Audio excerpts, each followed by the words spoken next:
I wonder, are we gonna get a SNK set? Or we're gonna get something classic with him playing the Juri. I feel like if you're in loser side, you kind of testing out these characters in the winner side. It may have to be your real deal. You are the leader of the Foot Clan. All right, stand up, 10 toes down, right, Jack? All right, there we go with the Juri and Sevens, of course, on the Terry. Yeah, I'm gonna be intrigued about this one. Both characters with that ground-focused fireball, but I feel like one of the things that's weird about Terry is I feel like the way Terry's fireball interacts with the rest of the fireballs in the roster was always really interesting. But I think that strange behavior sort of goes away with Juri because her fireball sort of behaves the same way. So we end up in this, mid-range game instead, and now you get to rely with Juri on her stellar drive rush, the amount of mid-range control she gets, her great low forward, and JAK getting a lot of mileage out of just sitting in the driver's seat and really owning the mid-range pressure. Doesn't get the anti-air on that jump, though. Throw. Fireball right after. No, we come to the fireball. We actually hit the break, but that's too close for comfort. Get clapped. Yeah, really terrible. The timing's kind of hard, actually, because you're hoping that they kind of walk back after that wake up to make it at least minus up where they're not punishable. Didn't happen there. Driver's crouching light kick. Seven's going to try to engage. But yeah, I think the fireball play is going to be very important here for JAK to stop the burn knuckles from being sent out and hold down the neutral. Even if he can't answer back with the fireballs. Jab, jab, DP, drive, rush, stand fierce. Hella plus. I love that little air-to-air jump light kick interaction we saw out of Sevens and keeping JAK locked down in the corner over the fireball once again, just waiting it out. What a smart backdash from JAK and blocking out the DP, even finding the side switch there to steal the corner control. And there's the level 2. How far is JAK gonna push this? Goes for the DI combo route, so puts 7 into burnout. Routing this very specifically to ensure that JAK gets more drive gauge back, getting every little bit out of that level 2 that they can before they go for any sort of DI in the corner. But also we've seen that Sevens is ready with the counter DI tech.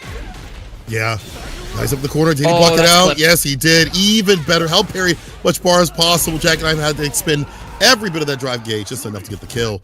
And, if there's someone that understands corner pressure, it's going to be JAK. Juri, one of the best at doing so with the fireball, stand fierce, crouching medium punches, the walk speed, the back walk speed. It's all good for her to be able to understand what they want to do up in the corner. Drive rush back, though, to start things off, though. Sevens with the fireball. You see a lot of preventive or starting off fireballs to stop like a fireball coming from JAK, right? Like you want to do that so he can't stuff you, so you can start throwing out your burn knuckles. And as you do so, careful now, the jump in happens. Ooh. OD Fireball connects. We wanted to get some frame advantage for the roundhouse, but it's not going to work because JAK cashes out. JAK with very little drive gauge here. Nice jump in, but actually has the time to anti-air there to Sevens, finding the throw, pushing JAK more towards the corner. Sevens is spending so much drive gauge. I keep feeling like JAK is on the back foot, but then in order to keep the momentum going, Sevens puts himself in just as tumultuous a situation, going for the parry. Low short connects there for Sevens to secure that round. I thought that was very close to falling out of his hands. Just a tip. Just enough to do it. I like these non-committal buttons too as well. Oh, overhead orator, that is JAK. Blessing the dome. Not going to go for the... maybe try to go for the anti-air because I saw the counter it. Or maybe try to go for crouching medium punch. Sweep for the fireball. Fake out. Hits him with the second fireball right after the medium. But there's a stand fierce to answer back against the drive rush. Level 1 for that corner sense scenario. Look at the carry on this. This isn't... Look at that. That is insane. One-way trip. Corner send is huge. Getting that momentum means that you can keep the block string pressure going. It gives JAK the opportunity to get back more of their drive gauge. You see all these parry pumps happening. Even if you don't get a perfect parry, at least you're not blocking and you're not ending up on the back foot in terms of, losing drive gauge. Clipped by the fireball, now being forced to block. Too fierce is JAK very near burnout, but Sevens doesn't have the life to try to press the issue too far. He's trying to, though. Sevens in burnout. Finds the light confirming. That's unfortunate. As you mentioned, you didn't have the bar to keep pressing the issue. I think you try to play around that idea, oh man, I spent too much. I might as well go in at this point, because if I land a level 3, I'll get my lead up, or maybe a level 2, whatever it may be. But JAK was wise for that occasion. Trying to hit that heavy OD fireball, the trade, but again, Sevens worse off in drive gauge. Okay, getting the pickup, knockdown, burn knuckle in the corner, wake up, backdash. Backdash has been a consistent defensive choice here from JAK. I wonder whether Sevens is going to make any adaptations around it. Level 3 cash out. I imagine this is more for bringing the drive gauge back into JAK's advantage more than anything. Counter hit set up, and now having the corner position. Sevens does not want to block. Level 3 through the fireball. It is going to connect. Blocking is cringe. Why would you block when you have a super? Kill the drive gauge. I like this. Get the lead up. The fact that JAK kind of going for that sequence was dangerous, but he's right back in with the stand fierce, whip punish, gets a heavy kick. Cross cut DP, can't leave for free. You're gonna pay the toll. Wake up crouching light kick, really, Seven.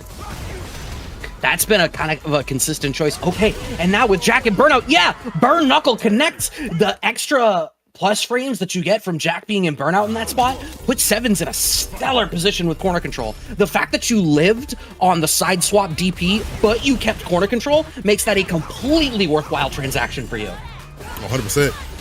Fireball, now following up. JAK using that before as a zoning tool, but now covering it right behind it, you know, with a button, with a drive rush, whatever it may be. All right, can they get the extension? Nice. Using the fireball to hit confirm as well. Has him up in the corner, but Sevens again has had some pretty wily defense. Wake up crouching light kick. ODP is going to be hard to read as supers as well. No super at the bottom right now, though. Cross get DP after the drive rush. Auto corrects because you're in the green. Oh, look at that slight delay, waiting until the parry is over before going for the standing strong. OD fireball. Sevens is going for that a few times where it's like as the fireball's about to clip, goes for the OD fireball to secure frame advantage out of the interaction. But you can. JAK can burn out, but it's a one-touch scenario. Sevens, long drive gauge, crack shoot, DP pickup right after. Oh, we scrapping, we fighting back. Squabble up. Fireball for a fireball. Can you get him pushed to the corner though? The stock ups make it kind of hard to jump in. Even worse than Sevens hasn't been able to anti as much. Too many things going on the ground. The jumper takes him down. That's a problem, bro. You are so focused on both things happening. Well, and I also want to say, Sevens and Terry's kit in particular is so well designed for establishing spacing traps, but Juri's limbs have such far reach and her movement covers such wide ranges that I feel like it's just a little bit harder for Terry to capitalize on those small opportunities he makes for himself than he does against the rest of the roster. I feel like Juri can either just immediately disengage or play just as effectively in that spot. Oh, okay. I feel like you wanted a different choice there, but you are now out of Burnout. No whip punishes though, and the big jump in. Yeah, finding some of these timings not so successfully. Sevens, I mean, could have a little bit more damage. Doesn't have the anti right there. Overhead blocked out, but not the low as JAK. I was trying to walk back away from that. He said, I'm not done talking to you. Game to game, round to round, all tied up. Who's going to be up in the lead here? 2-1. Who's going to get that done? I mean, if you're JAK, try to get back to that level 2 sort of scenario, get those reverse speed combos, the openings that we've seen previously. Yeah, that interaction that just happened was exactly the kind of thing I'm talking about, right? Like it sets up a spacing trap where Terry wants to hit Crouching Strong, and it's a great spot for him. Crouching Strong whiffs, goes to move back. You're still in range for Juri low forward. So JAK can wait out these interactions, and then you still have to respect him. JAK, having still with this level 2, gets the jump in, 2-1 on Sevens right now, and I just can't help but feel like Juri is exposing some weaknesses in how the offense from Sevens and Terry is being set up right here. It's like, yeah, you're setting up these situations, but you run out of steam just before I do, and I'm just waiting for that moment.